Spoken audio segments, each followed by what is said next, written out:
जय श्रीराम। श्रीमते रामानुजाय नमः। श्रीरामाय नमः। श्री हनुमत्परब्रह्मणे नमः। श्रीमद्भद्राचल क्षेत्र गौतमी तीरवासरम आश्रिताभैराताరం ఆంజనేయం నమామ్యహం। ప్రియ భగవద్బంధువులారా, దేవుడి పటాలు ఏ వైపు ఉండాలి, దేవుడి పటాలు ఏ వైపు ఉంటే బాగుంటుంది, మనకు దేవుడి వైపు ఏ వైపు ఉండాలి, ఎలా పెట్టాలనేది ఇది వాస్తుశాస్త్రానికి సంబంధించింది. మన సనాతన ధర్మంలో మనిషి జీవించడానికి కావలసినటువంటి విజ్ఞానం మొత్తం కూడా ఉంది, మనకు వేదాంగాలలోనే ఉంది. జ్యోతిష్యం, నిరుక్తం, ఇత్యాది అన్నీ కూడాను, ఇత్యాది శాస్త్రాలన్నీ కూడాను మనకు వేదంలోనే భగవంతుడు మన జీవితాన్ని సాఫీగా సాగడానికి మనకు ప్రసాదించాడు. దాన్ని పట్టించుకోకుండా మనం ఏదేదో చేస్తున్నాం. అలా కాకుండా సనాతన ధర్మంలో కనుక వచ్చినట్లయితే మనం ఏది చేయొచ్చు, ఏది చేయకూడదు అనేది మనకు ముందే నిర్దేశితమై ఉన్నాయి పెద్దవాళ్ళ ద్వారా. పెద్దవాళ్ళు మనకు చెప్పారు.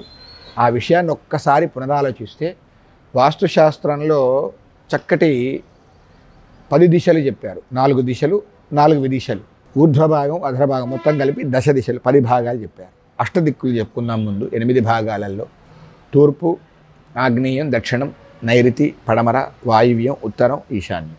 మనకి ఇందులో తూర్పు వైపు ఇంద్రుడు ఉంటాడు, ఆగ్నేయంలో అగ్నిదేవుడు ఉంటాడు, దక్షిణంలో యముడు ఉంటాడు, నైరుతిలో భగవంతుడు ఉంటాడు, శివుడు సాక్షాత్తు లేదా నారాయణుడు ఉంటాడు, పశ్చిమంలో వరుణుడు ఉంటాడు, వాయుదేవుడు అధిపతిగా ఉంటాడు, ఉత్తరంలో కుబేరుడు, ఈశాన్యంలో మళ్ళీ సాక్షాత్తు భగవంతుడు ఈశానుడు అనే భగవంతుడే ఉంటాడు, నారాయణుడు ఉంటాడు.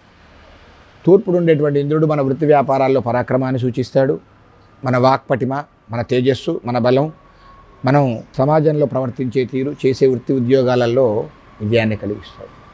ఆగ్నేయ భాగం అగ్ని, అది ఆరాధనాక్రమం అనుకోవచ్చు, ఇంట్లో వెలిగించే దీపం అవచ్చు. తర్వాత వంట, అది పచన కార్యక్రమాలు, వండుకునేటువంటి వంటశాల కానీ అవన్నీ కూడా, దేవాలయం అయితే వంటశాల, ఇల్లు అయితే కిచెన్ అంటే వంట రూమ్, ఇవన్నీ కూడా అటు ఉంటాయి. దక్షిణం యమస్థానం, ఆయుస్థానం. దక్షిణం యమస్థానం కనుక జాగ్రత్తగా, ఆయుస్థానాన్ని మనం ఆయువుని సూచించేది కనుక దాన్ని జాగ్రత్తగా మన వాళ్ళు ఇల్లు కట్టుకున్నప్పుడు దాన్ని జాగ్రత్తగా తెంపులు లేకుండా వాస్తుశాస్త్ర ప్రకారం కడతారు. నైరుతి అనేటువంటిది యజమాని సూచిస్తుంది. ఆ నైరుతి భాగంలో ఉండేటువంటి నైరుతి అనేటువంటి రాక్షసుడు ఉంటాడు, లేదా నారాయణుడు, శివుడు ఉంటాడు. దాన్ని మనం జాగ్రత్తగా ఉంటాం, అటువైపు ఎక్కువ బరువులు పెడుతుంటాం. పశ్చిమం వరుణుడు. ఈ వరుణుడు మన ప్రశాంతతకు వరుణస్థానం. తర్వాత ఈ వరుణస్థానంలోనే వరుణుడు ఎక్కువగా ఖాళీ లేకుండా మానసిక ప్రశాంతతను, అప్పులు రుణాలు లేకుండా ఉండడం కోసం దాన్ని వాస్తుశాస్త్ర ప్రకారం చక్కగా హద్దుగా చేసి కట్టుకుంటాం. వాయువ్యం. ఇక వాయువ్య భాగం అనేది మనకు ఊపిరి అంటే గాలి ఇచ్చేది వాయువు. ఆయన వాయువ్య భాగంలో ఉంటాడు. ఈ వాయువ్య భాగం మనకు ఉండేటువంటి ఇంట్లో ఉండేటువంటి భార్య లేదా రెండో సంతానం మీద ఉంటుంది. ఉత్తరం కుబేరం, డబ్బులు వచ్చేటువంటి స్థానం. ఈశాన్యంలో ఏదేమైనా ఈశాన్య స్థానం మంచిగా ఉండాలి, పవిత్రంగా ఉండాలి, సాక్షాత్ భగవంతుడు ఉంటాడు. అయితే పటాలు ఎటు పెట్టుకోవాలంటే దక్షిణం గోడకు ఉత్తరాన్ని చూస్తూ దేవుడి పటాలు ఉండాలి.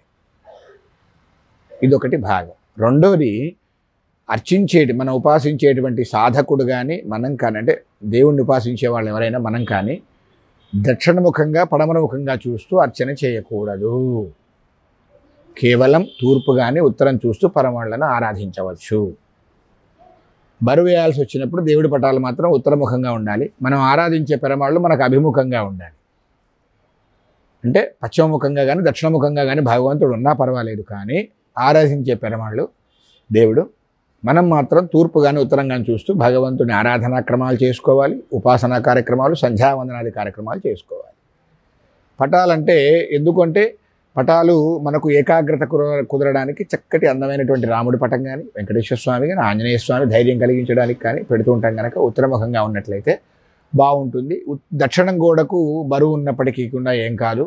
ఆ భగవంతుడు ఉత్తరాన్ని చూస్తే శుభాలు చేకూరుస్తాడని ఒక సాంప్రదాయం ఉంది కనుక ఉత్తరముఖంగా ఉండాలి. జై శ్రీరామ్.